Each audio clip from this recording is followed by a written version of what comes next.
Kita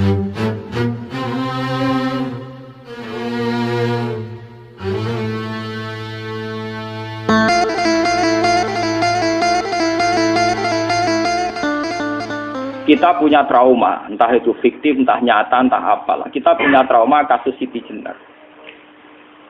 Orang yang mendalami la ilaha illallah secara intensif, ya, entah itu disebut kalimat sodo, bosuluk, boseloko, mbah kono semua. Orang yang memahami la ilaha illallah secara intensif, itu pasti menuju ilmu hakikat.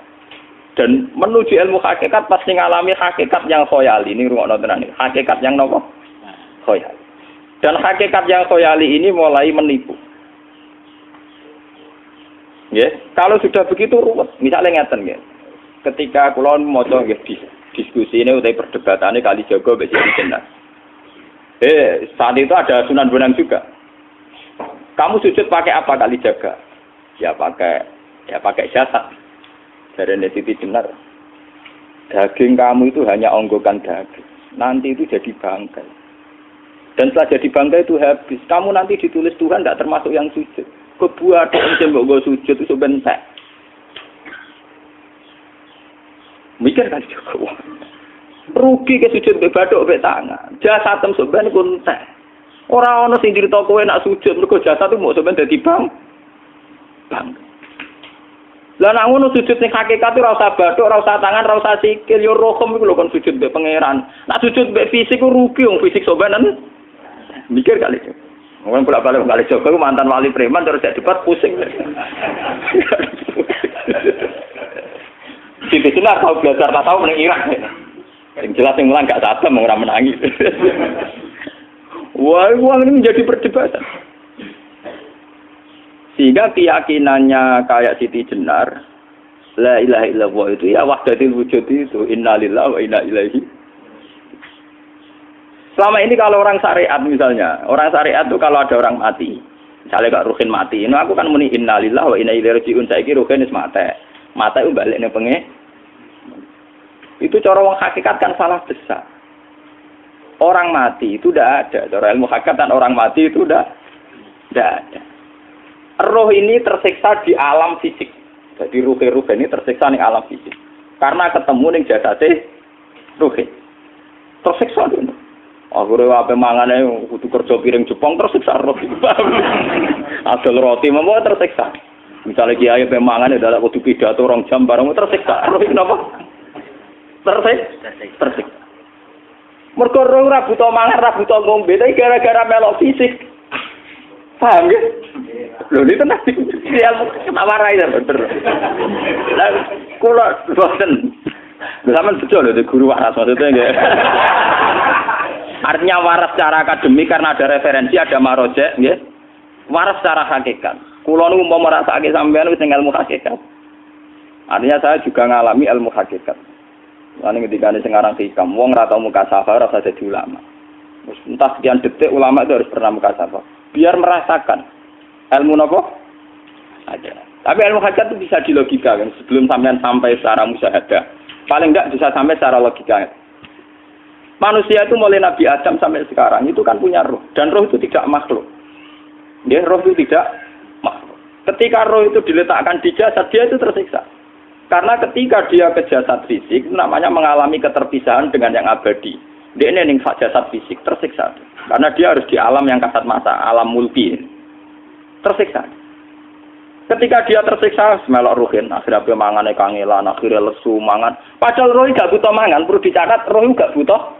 Ya ora butuh gunung kidul barang kan ora butuh rapi. Paham kan?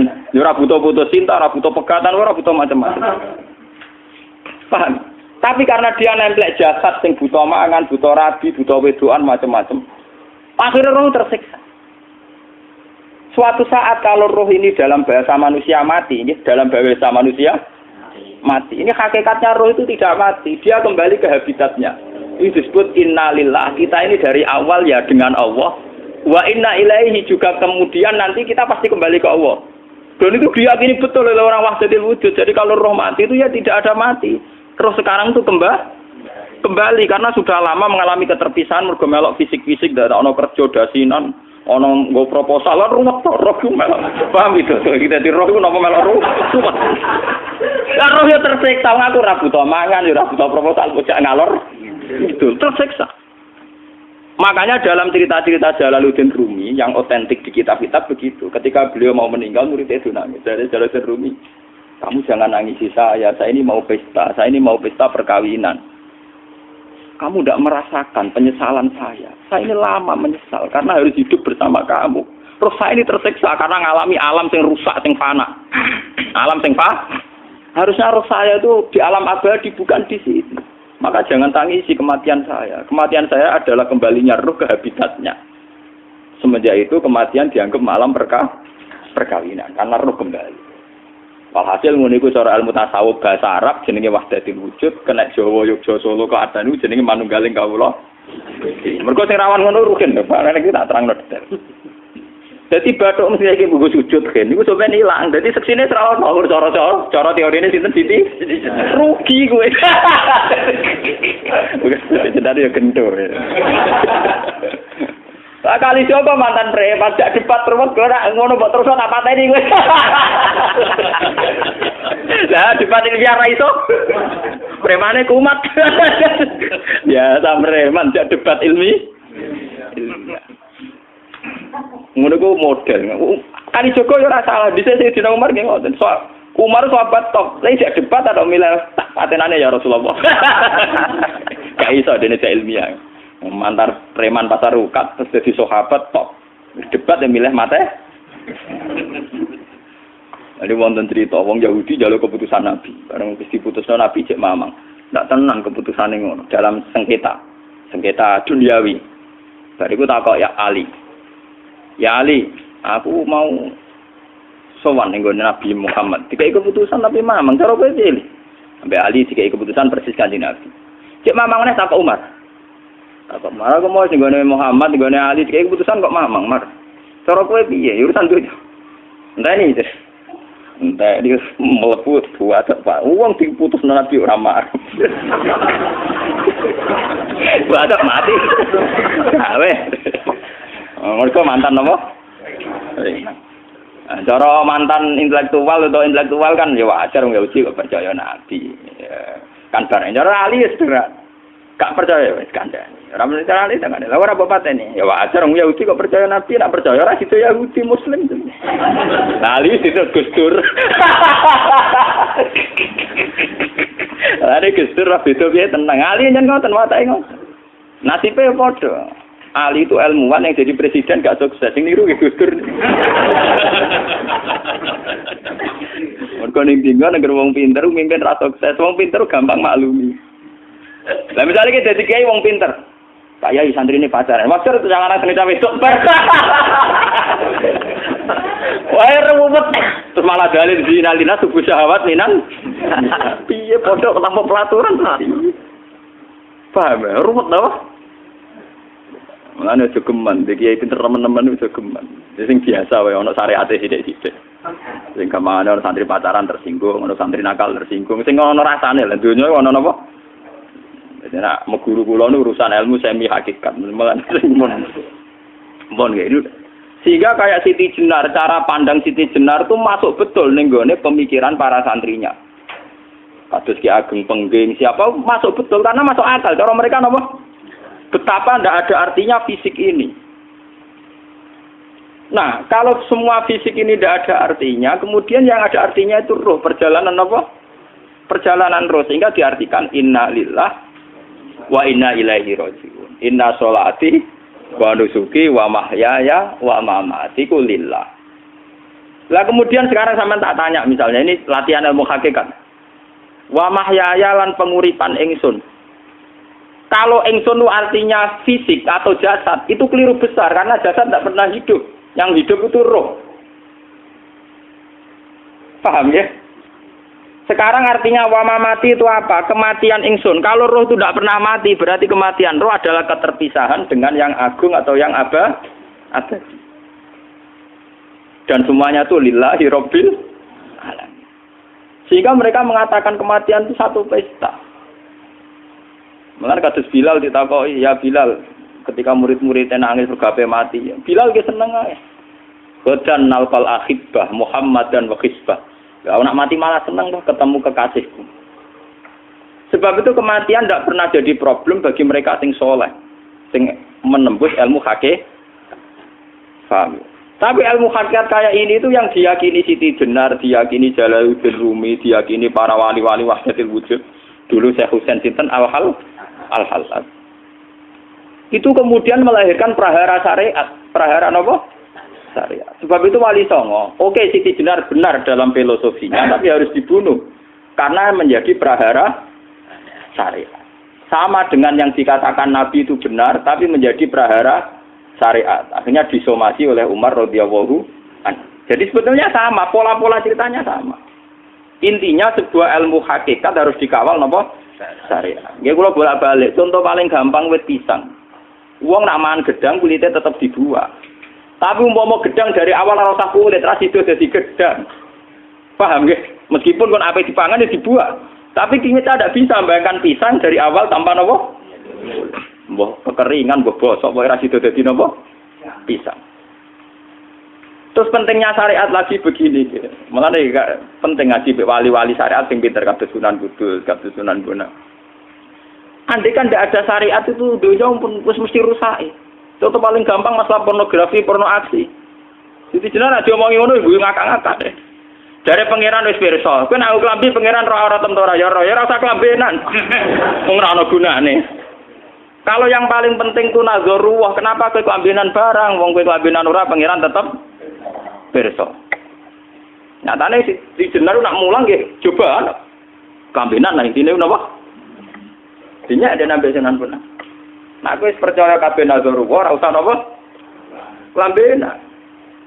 Tetapi teori ora usah kambenan yo dinggo tenan. Mulane nek pas wiridan aliran sesat ciri utama. Kira kambenan tenan. Lah ruwet to. Lho iki tenan iki cerita, ini pentingnya ngaji nggih. Ben sampean ngerti variasi riwayat, kemudian kita orang syariat harus kayak apa, kemudian kenapa menjadi aliran wahdatil wujud. Lah terus kita-kita ini ya, kita-kita ini kan orang syariat. Memang kelemahan orang syariat itu akeh kok sampean-sampean siji mesti ra kramat. Modele ora di dhuwit bingung, ruwet. Urip wong syariat lho apa? Dineng bojo wedi, dineng tangga wedi, pengaruhe menurun. Pancen orang syariat itu banyak kriminal tauhidnya itu memang jelas. Melane kiai-kiai peke nak ketemu kiai-kiai sing setengah jadah peti mergo iso nebak atine. Ndekne meriang langsung. Sing kiai ra tau salat keramat padahal ngambungan wong. Sing dina salat pas waktu kok ora tau keramat. Wong ape buah utang tanggane iku keramat apane? Sing kono ngawar ngawur sowan pirang. Meriang oleh wong syariat ngadepi wong hakikat napa? Mulane jogeman gitu dadi wong syariat sing ngene iku bahaya. Nah, kula mboten ngarah. Sampai dadi wong syariat sing ra keramat. Bahaya sekali itu bagi perjalanan agama. Kula sering ketemu kiai-kiai sing terkenal keramat, terkenal keramat dijuaduk tiang-tiang hakikat. Ditantang kanca-kanca kula wani, tantang aku tetep ra wani kok. Mikir deh. Karena orang yang sama-sama ke jalur hakikat tetap punya alamat, tetap wonten simahum fi wujuhi min atharis sujud. Cara pandangnya mesti sama. Kalau nanti ketemu murid, ya artinya yang ikut aliran Siti Jenar, dia ada sholat, ada apa, hidup di satu tempat gitu. Padahal dia bisa baca ihya. Dulu pernah mondok di Mekah, pernah di Irak. Ini ya meresahkan para kiai. Kemudian sebagian mereka minta saya suruh ketemu. Ya walhasil kalau ketemu. Ketemu pertama gitu. Jenar Gusba. Tapi zaman Rasulullah itu pernah tak arani muka sapa. Gitu biasa mawon. Kalau lara usah kenal jenengan, gitu kenal. Jadi kalau biasa mawon. Lalu pernah ngajar ajaran nih, saya Gus neng dunia tak enteni mau turun enteni mati, Gus kok ribet. Ucapan kula terus ya, sampai ada orang hakikat mau enteni mati barang, ya mati, ya saiki iku, selasa ngenteni saiki podo-podo wis napa, wis mati, ya saiki podo-podo wis urip, wis podo kabeh. Nah cara ilmu hakikat kan terus sama semua, napa? Sama semua. Tadi makanya itu tadi. Kalau baleni malagi, logika hakikat itu begitu ya. Roh itu ditiupkan oleh Tuhan ke kita. Kemudian roh karena ikut alam fisik, alam jasad, roh ngalami yang kita alami. Ya. Ketika roh ngalami yang kita alami, dia tersiksa. Nah, ketika roh sudah terpisah dari jasad yang mengekang, yang memenjara ini, dia senang terus kembali ke Tuhan. Ini disebut innalillahi wa inna ilaihi. Lah jasad ini kemudian menurut ilmu hakikat nggak ada gunanya sama sekali total. Hilang ditelan tanah. Lah kalau begitu jasad ini nak mbok agul-agulan. Gusti bathuk kula tak nggo sujud tangan kula ndi buktine tanganem wis ra ono. Bathuk wis ora. Mulai dari Siti Jenar, hanya wali bodoh kayak kalian yang punya ajaran bodoh begitu. Malah rasupan terus. Mulane Sunan Kalijaga semangat kon mata ini mergo tambah omongane glodro dindi. Tapi yang enggak disadari Siti Jenar yaitu tadi. Inti dari ilmu hakikat itu kan tunduk sama kersane Tuhan. Kalau sudah tunduk pada kersane Tuhan, kalau kersane Tuhan roh kita harus di jasad. Dan wujud jasad kita ini juga karena kehendak Tuhan. Kenapa yang wujudnya jasad yang karena kehendak Tuhan engkau ingkari? Sementara wujudnya roh tidak kamu ingkari. Toh wujudnya jasad ya bi iradatillah wa bi masyiatillah. Wujudnya roh ya bi wujudit bi masyiatillah wa ira. Harusnya fungsi jasad juga harus kamu akui toh Siti Jenar. Wong sekarang kita punya jasad ya bukan karena kita, karena kehendak Allah. Kenapa kamu ingkari? Berarti kamu mengingkari kehendak menang Siti Jenar.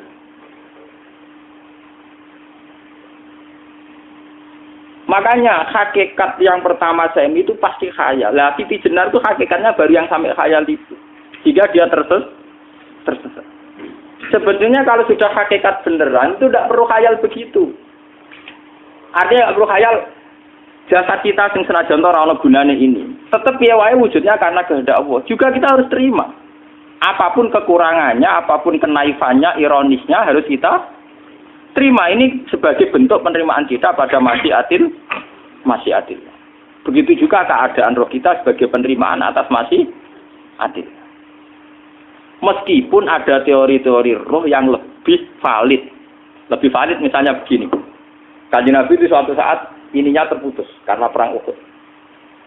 Itu Kanjeng Nabi dia dolanan drijine ini. Napa cara niki napa jari jemari ini Nabi putus. Iki dolanan. Jadi Nabi sendiri kadang sering ngajarkan ilmu hakikat. Hal lagi illa usbun udmiyat wa fi sabilillahi ma la fi. Kowe ora trimo fisik, bentuk fisik jari jemari sing ditetir berdarah. Tapi nak kowe wis fi sabilillah ayo wis balik ning habitatem. Sehingga kenapa para sahabat itu ketika dicincang, ketika putus tangannya, putus kakinya. Sahabat yang usul ke ilmu hakikat itu malah senang. Karena jasad kita ini kan ila sabilillah menuju jalan Tuhan. Sekali dia sudah terluka fisabilillah itu sudah menemukan formatnya. Cara teori Sino bisa menemukan formasinya. Paham gitu? Orang kok malah ngeluh itu berarti goblok. Ngeluh, paham tak? Paham ini apa? Jadi, makanya Nabi ngertikan, ya itu sudah. Itu sudah ketemu formatnya. Ketika rohnya para syuhada nanti kembali ke Tuhan, ya ketemu formatnya lagi. Itu disebut wala taqulu lima yuqtalu fi sabilillahi amma. Dia tidak mati sesuai formasi awal, yaitu roh kembali ke Tuhan dan jasad ikut mengawal. Nah itu Nabi kadang ya pakai ilmu hakikat begitu.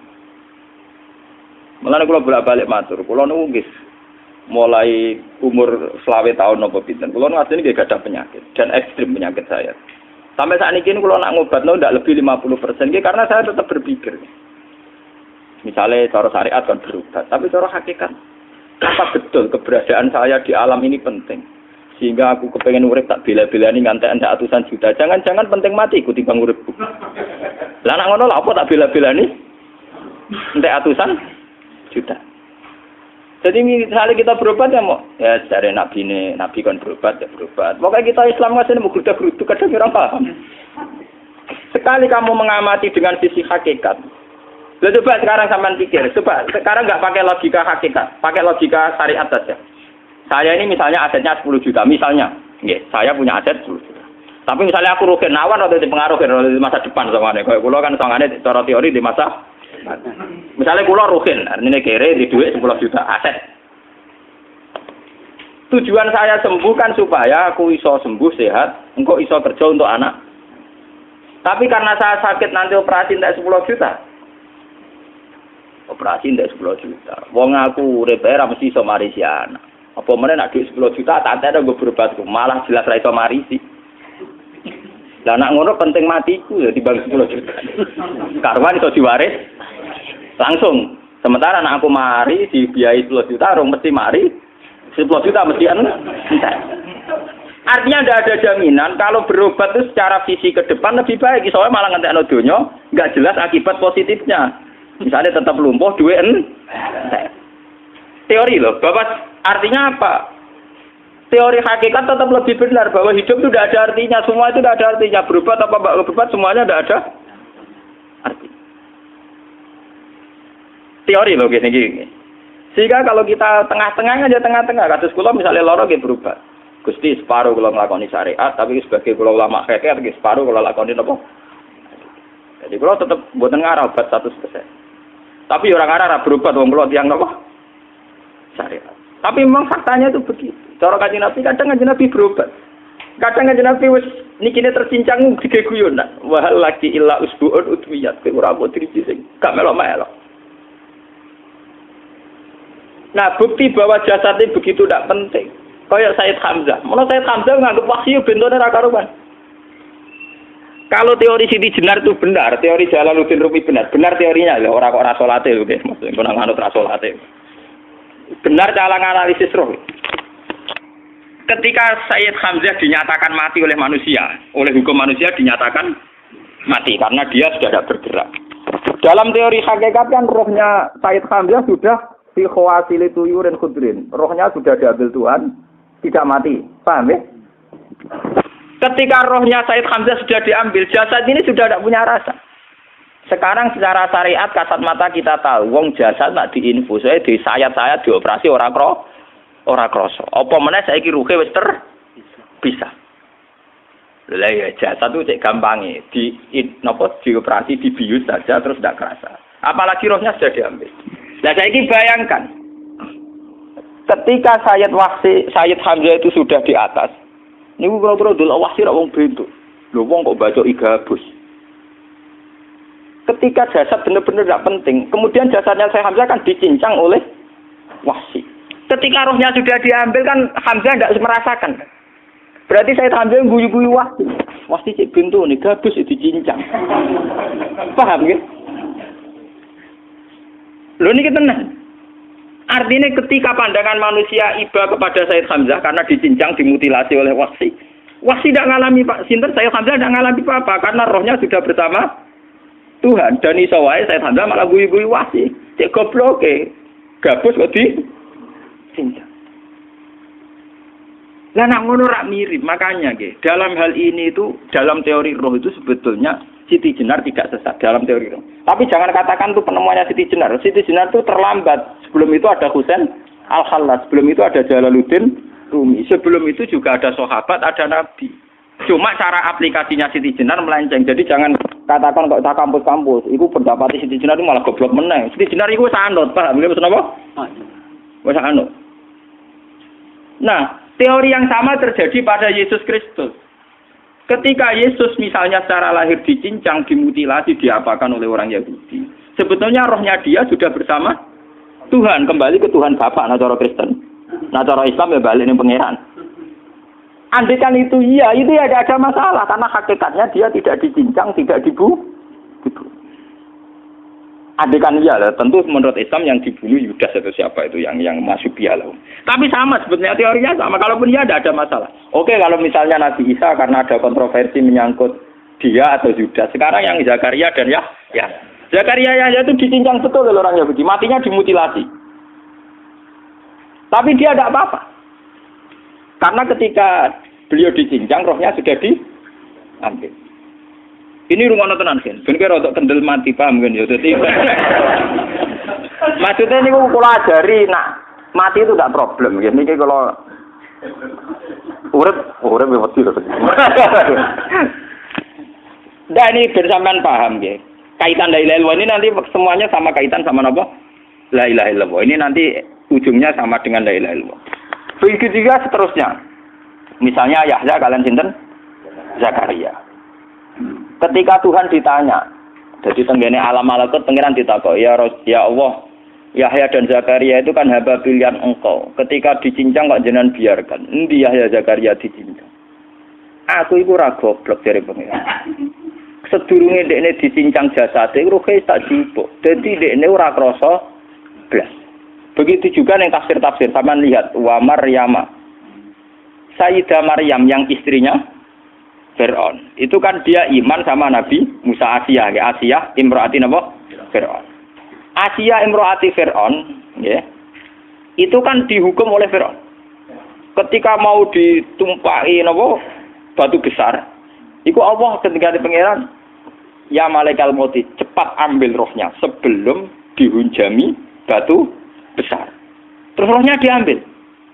Sebab itu dalam hukum Tuhan, Tuhan itu tidak merasa bahwa Tuhan membiarkan Asiyah, membiarkan Hamzah, membiarkan Yahya, membiarkan Zakaria. Dalam hukum Tuhan semua orang ini roh-roh terhormat.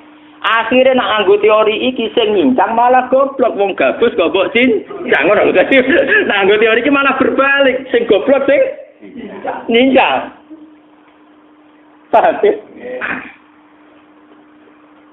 Yo ora kok sesuai sampean kiaskan saja. Wong dibius wae disayat-sayat gak krasa. Kaya apa nak ruhe bener-bener wis tercabut terpisah. Rasane ning ndi? Itu disebut wala taqulu lima yuqtalu fi sabilillah napa? Lah kemudian roh ini kemana? Nah, roh itu sudah menyatu dengan kalimat tauhid. Mesti roh itu bersaksi la ilaha illallah. Itu sing disebut ning alam roh ketika Allah tanya alastu bi rabbikum mesti qalu bala. Mesti mereka jawabnya napa? Bala. Karena alam roh tentu lebih mudah bersaksi akan keberhadiran dan keeksistensi Tuhan Allah Subhanahu wa taala. Paham ya, ini sama penting. Nah, ketika kalimat tauhid sudah menyatu kayak begini, itu mesti kalimat tauhid sing mesti langsung untuk swarga. Itu dimaksud Nabi mustaiqinan biha qalbu mukhlishon biha qalbu. Ati itu qalbu kan nggak bisa kamu artikan jantung atau liver kayak teori modern sekarang. Misalnya qalbun itu apa? Jadi kiai qalbun itu jantung. Nah, ngono beda mek liver. Lah liver apa kabidun niku akal-akalan aja padha ora paham. Bahasa kolbun, fikrun, aklun itu sesuatu yang misteri. Roh ini kemudian dengan kalimat tauhid sudah menyatu disebut mukhlishon biha kolbu. Ada tingkat kemurnian hubungan roh dengan kalimat tauhid. Lah kalau begitu pasti dakhalal jannah. Karena tidak mungkin kalimat tauhid kok di neraka. Lah ini ngomong masalah-masalah hakikat. Wong sing gak tahu petualangan hakikat, momene sing sering bingung bakas duit, bayar kredit, utang jatuh tempo, ora usah melok mikir, utek wis entek go mikir duit.